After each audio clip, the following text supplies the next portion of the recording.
Good morning all of you student.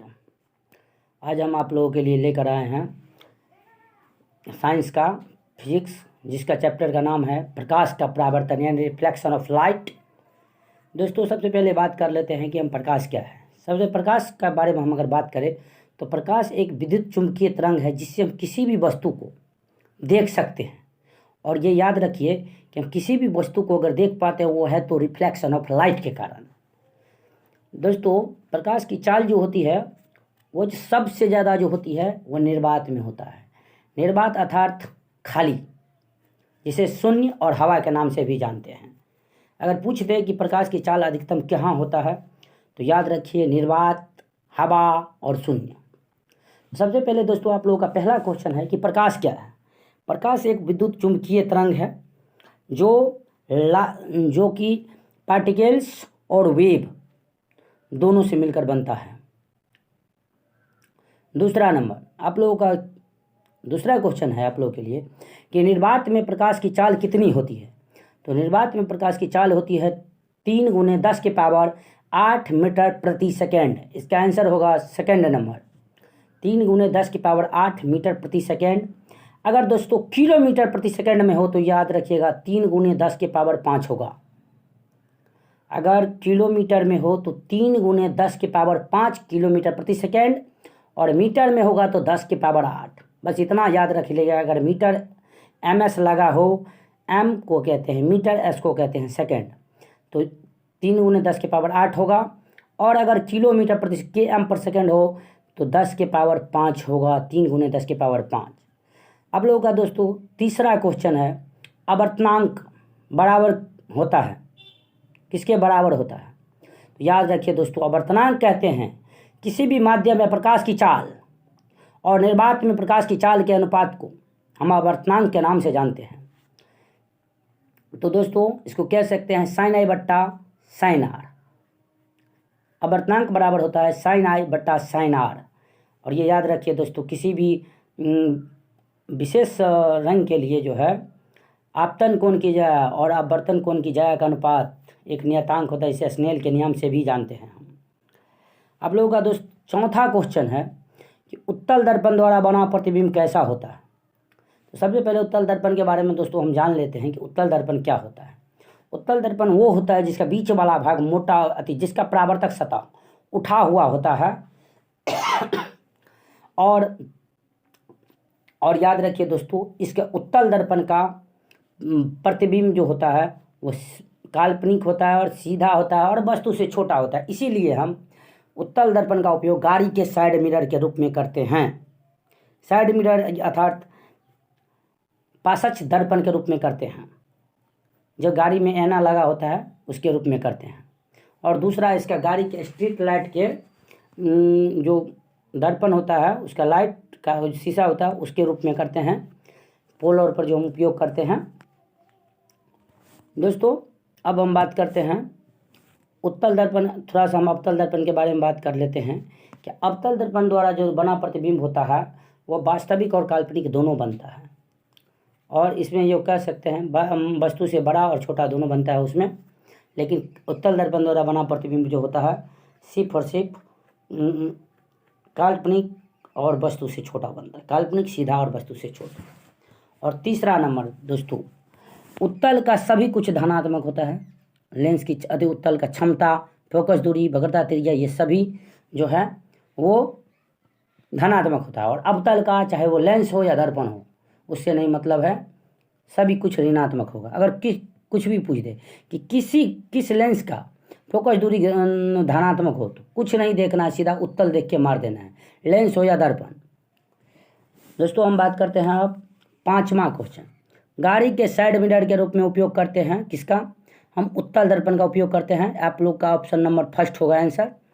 और आप लोगों को हम बता ही दिए हैं कि गाड़ी अति उत्तल दर्पण द्वारा बना प्रतिबिंब जो होता है काल्पनिक, सीधा और वस्तु से छोटा और यह विस्तृत क्षेत्र बनाता है। इसीलिए गाड़ी के साइड मिरर के रूप में उत्तल दर्पण का हम उपयोग करते हैं। दोस्तों आप लोगों का छठा क्वेश्चन है कि दर्पण के लिए दर्पण का फॉर्मूला क्या होता है। तो दर्पण का फॉर्मूला होता है दोस्तों 1/v + 1/u = 1/f, यानी ऑप्शन नंबर फर्स्ट। आगे बात करते हैं दोस्तों। अगर दर्पण के बारे में बात करें तो थोड़ा सा लेंस के बारे में भी बात कर लेते हैं। दर्पण अगर बोले तो 1/v + 1/u बराबर 1/f, और अगर लेंस लगा हो तो सिर्फ कुछ नहीं करना है, माइनस लगा देना है, अर्थात 1/v - 1/u बराबर 1/f।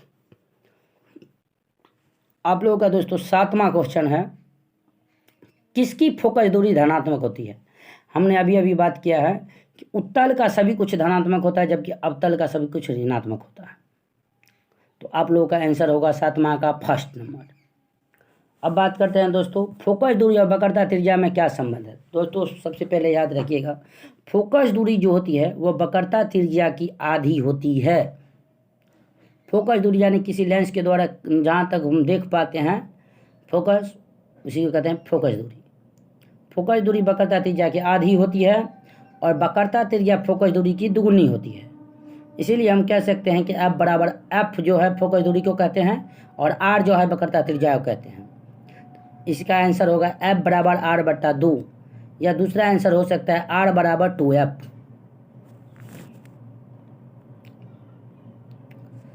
दोस्तों आप लोगों का अगला क्वेश्चन है, समतल दर्पण द्वारा बना प्रतिबिंब कैसा होता है। समतल दर्पण द्वारा बना प्रतिबिंब काल्पनिक, सीधा और वस्तु के बराबर होगा।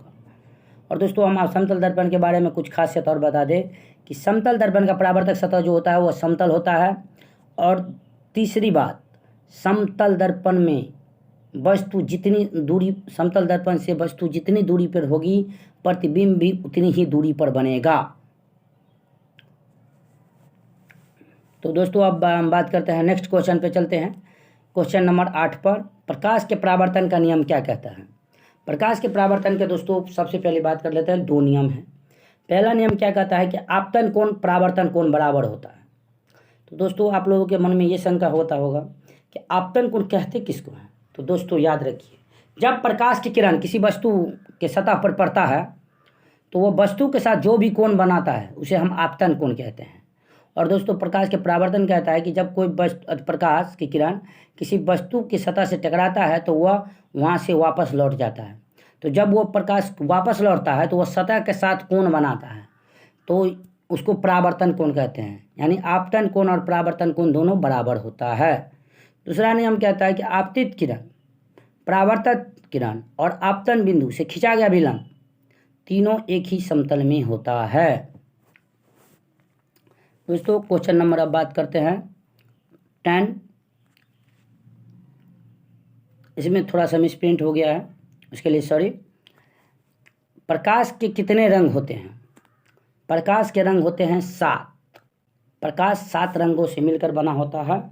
और याद रखिए दोस्तों, प्रकाश का जो बढ़ता है, जब प्रकाश को हम प्रिज्म से होकर गुजारते हैं तो ये क्या होता है, 7 रंगों में बट जाता है और उसी को हम कहते हैं प्रकाश का वर्ण विक्षेपण के नाम से जानते हैं।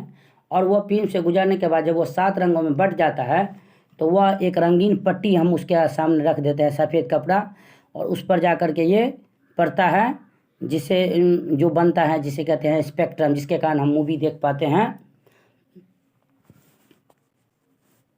प्रकाश में सबसे ज़्यादा तरंगदैर्घ्य वाला रंग होता है लाल। और लाल रंग का दोस्तों हम इसका उपयोग हम सिंगल पे करते हैं, जिससे ये होता है कि वहाँ पर जो है ना उसका तरंगदैर्घ्य, प्रकाश के लाल रंग का तरंगदैर्घ्य सबसे ज़्यादा होता है, जो कि हम दूर से भी देख सकते हैं। इसीलिए हम सिंगल पर टावर पर हम लाल रंग का प्रयोग करते हैं, जिससे ये पता चल जाए, दूर से आती हुई गाड़ी को ये पता चल जाए कि ये सिंगल है। ठीक है, थैंक यू दोस्तों। आगे नेक्स्ट बात करते हैं 11 नंबर क्वेश्चन कि किस रंग का तरंगदैर्घ्य सबसे ज़्यादा होता है। अभी हमने आप लोगों से बात किया है कि तरंगदैर्घ्य सबसे ज़्यादा होता है लाल रंग का। और याद रखिए जो दोस्तों, जिसका तरंगदैर्घ्य सबसे ज़्यादा होता है उसका विचलन क्षमता यानी जब प्रकाश के लाल रंग जो है कि सतह से टकराता है तो वो क्या होता है, एक माध्यम, यानी जब ये एक माध्यम से दूसरे माध्यम में जाता है तो उसके जो है दिशा में परिवर्तन हो जाता है। लेकिन लाल रंग का तरंगदैर्घ्य ज़्यादा होने के कारण ये ज़्यादा विचलित नहीं होता, इसका कम विचलित होता है। इसीलिए कहते हैं कि किस रंग का अगर विचलन क्षमता कम होता है तो लाल का, यानी जिसका तरंगदैर्घ्य ज़्यादा होगा उसका विचलन क्षमता कम होगा। अब नेक्स्ट क्वेश्चन पर दोस्तों बात करते हैं 12 नंबर। अंतरिक्ष यात्रियों को आकाश कैसा दिखाई पड़ता है। काला दिखाई पड़ता है दोस्तों।